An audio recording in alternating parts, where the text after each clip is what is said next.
there's one thing Ohio State and fans of the Maize and Blue can all agree on. It is that there is another team in this conference that, well, for a lack of better term, as Jerry put it, they beat all the teams they should. But when that comes up to games against equal or better talent, they fall flat on their face. And of course, I am talking about the Notre Penn Dame. State. Chris was just waiting for that. Penn State in this conference, Chris, I said, in the Big Ten.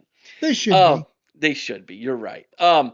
So right now, 2 years ago in Ann Arbor, they were able to bring back that massive senior class, and that senior class went on, whether cheating was involved or not, to win it all. Last year, Ohio State does the exact same thing, and that narrative has now been taken by the national media and been applied to Happy Valley. And it appears that a lot of people inside and outside of Penn State. And Jerry's got a really interesting perspective here, guys, because although he roots for the wrong team, he lives inside the Keystone State. So he's surrounded by a lot of Penn State fans and Pitt fans. He knows, and by the way, he's also a Pitt grad too, by the way. So not I wasn't sure if I was supposed to let that out or not, Yeah, Jerry. I that's fine. apologize That's about right. Yeah, I love it. it. But he knows a lot of Penn State people here, and I'm sure this narrative he's hearing a lot here. But there's one thing that I think they are not taking into account. Chris, would you like to expound upon this?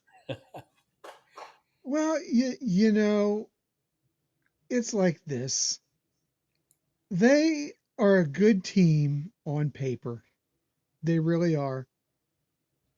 Talented but flawed.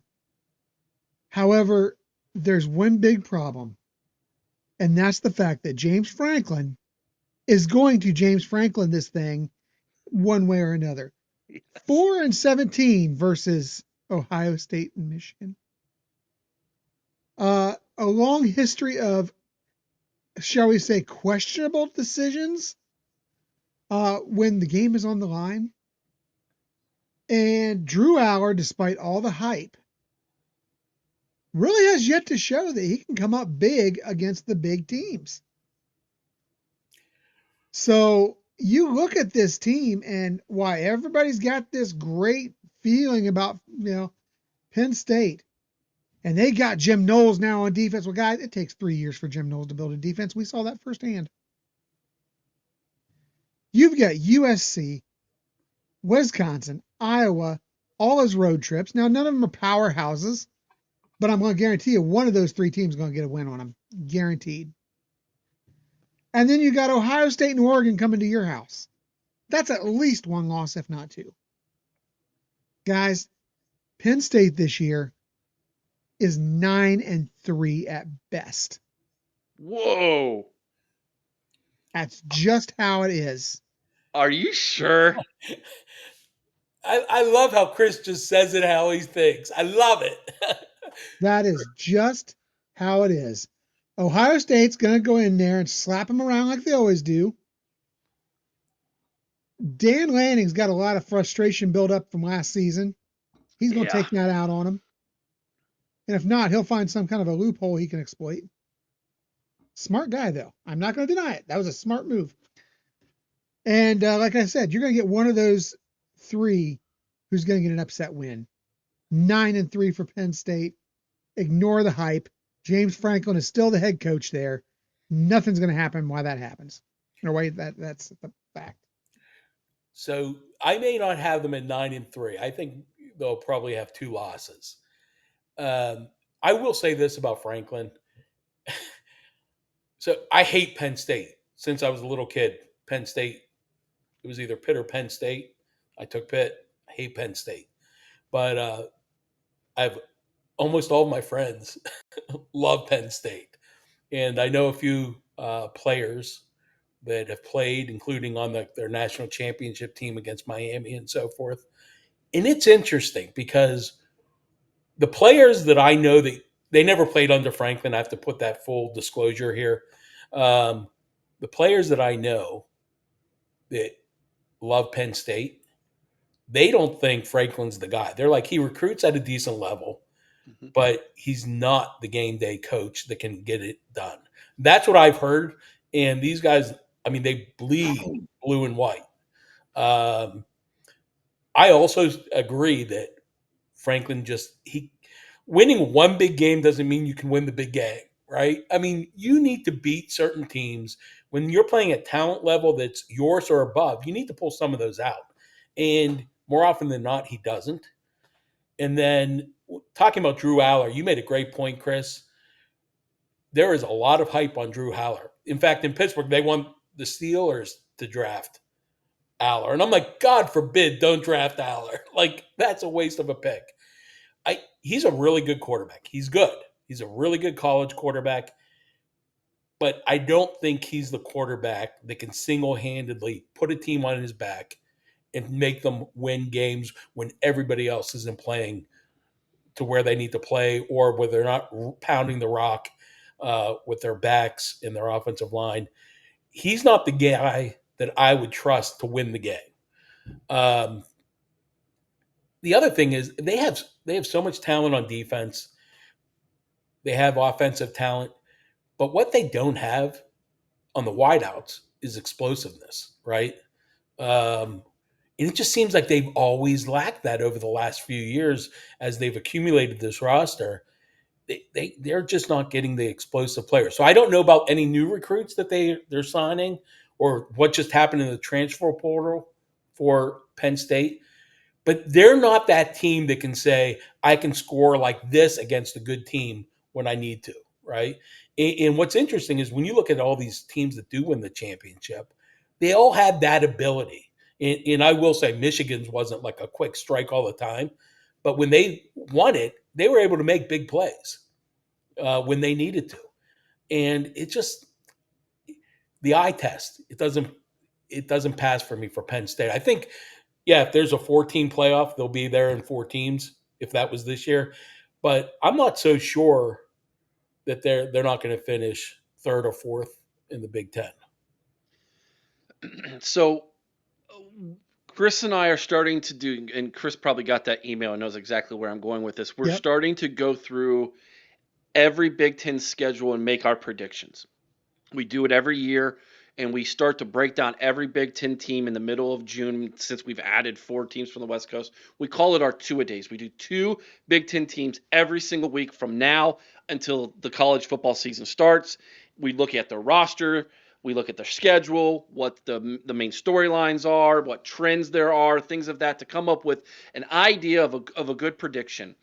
And as I was going through every team yesterday, and I was specifically looking at Penn State, I thought, Chris, I understand where you're coming from, but I'm with Jerry on this one. I see this coming down to a 2-game schedule for Penn State again.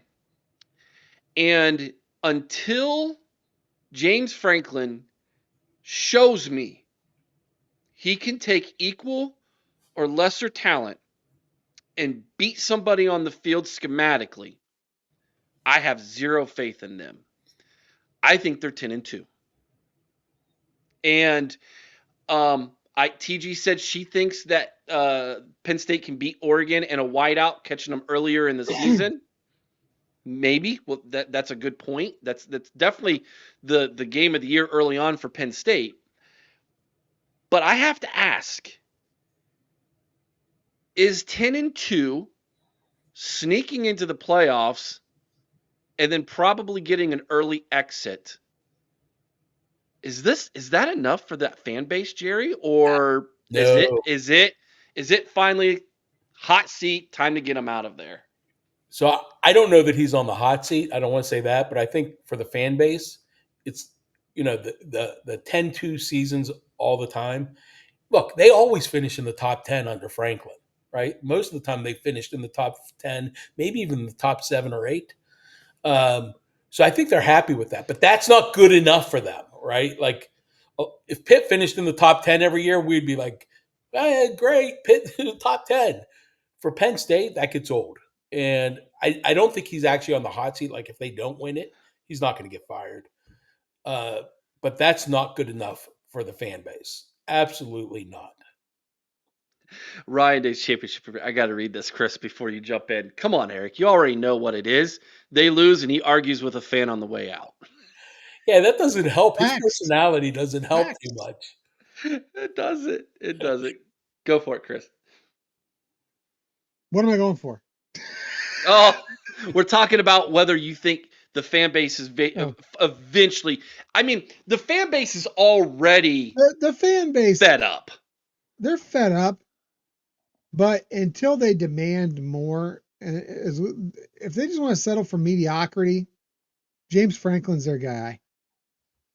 But they've got to want more. That is a tradition-rich program, and let's put aside the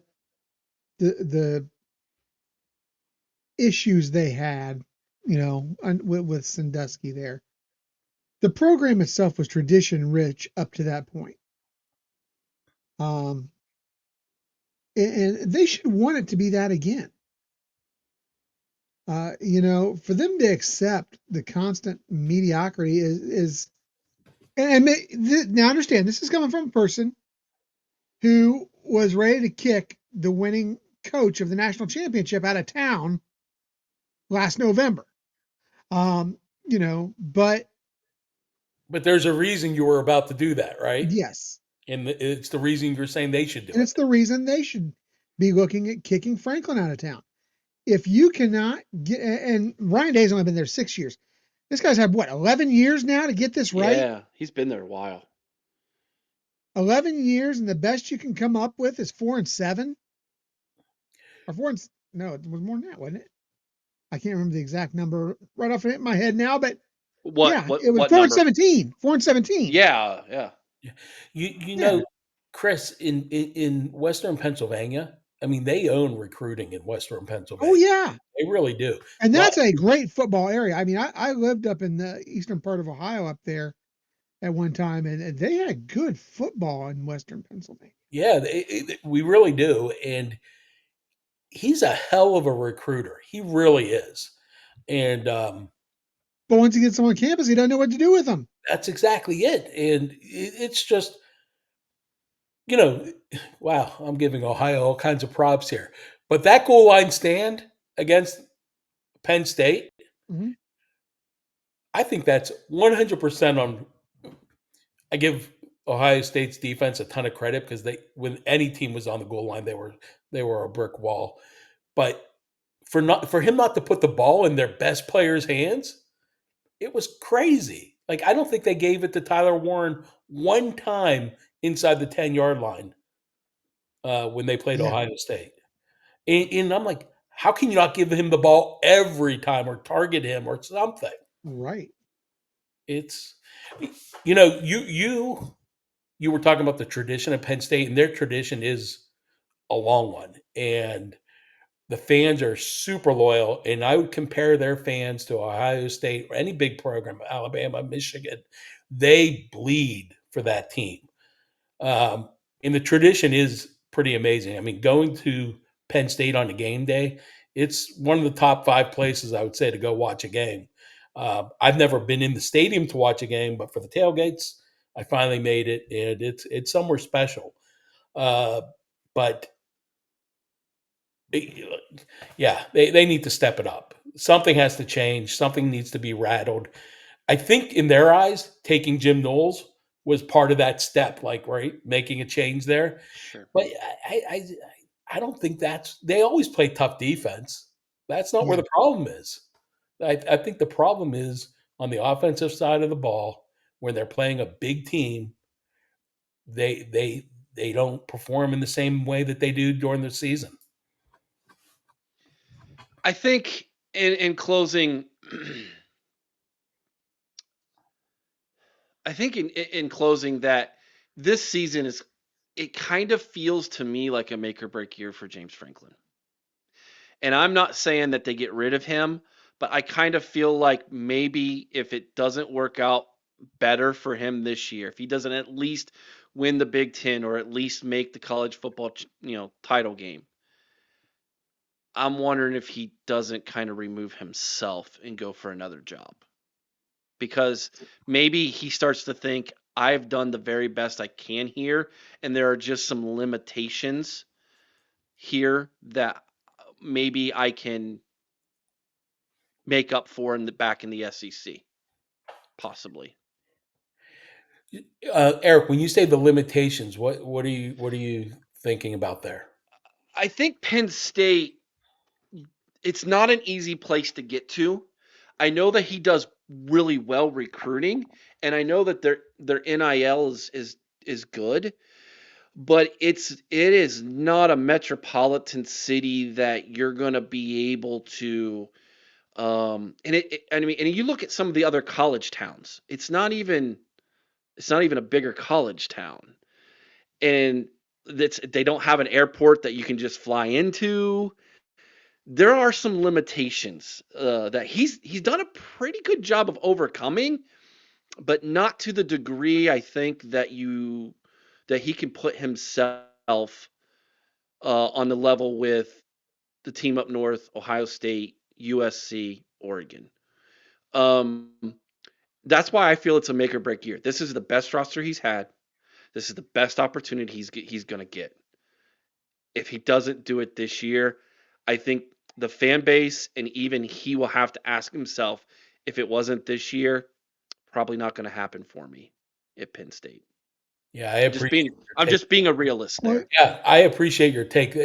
You made a good point about the location, because Happy Valley is the only thing in Happy Valley, right? Where the state is. Yeah. I mean, there's nothing else really close. I love it when they do the aerial shot from Goodyear and it spans out and there's literally a field of cows. Yeah. And you're like, whoa, okay, didn't expect to see that.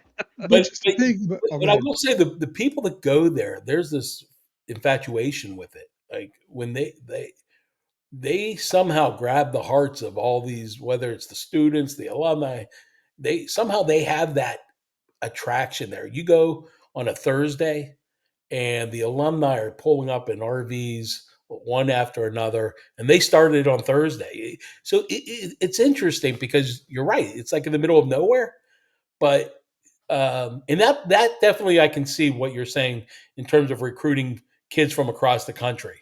It's harder to be recruiting across the entire country there. So I agree with you 100% there.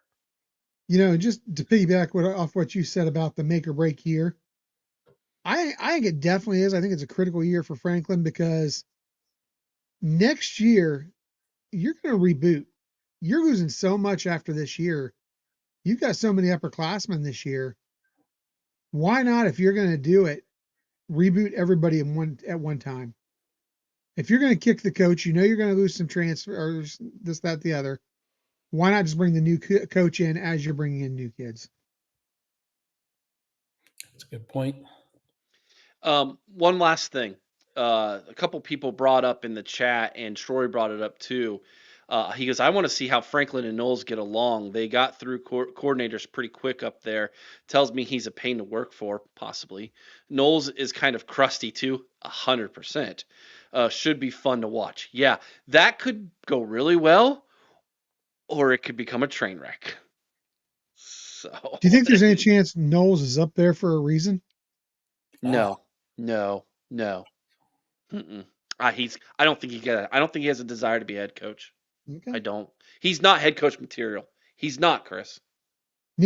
Well, I'm out of respect. I'm gonna just stop. Come on, buddy. Come on. You want to tell me like it is. Let's have it. This is interesting. Neither's Tony Alford, but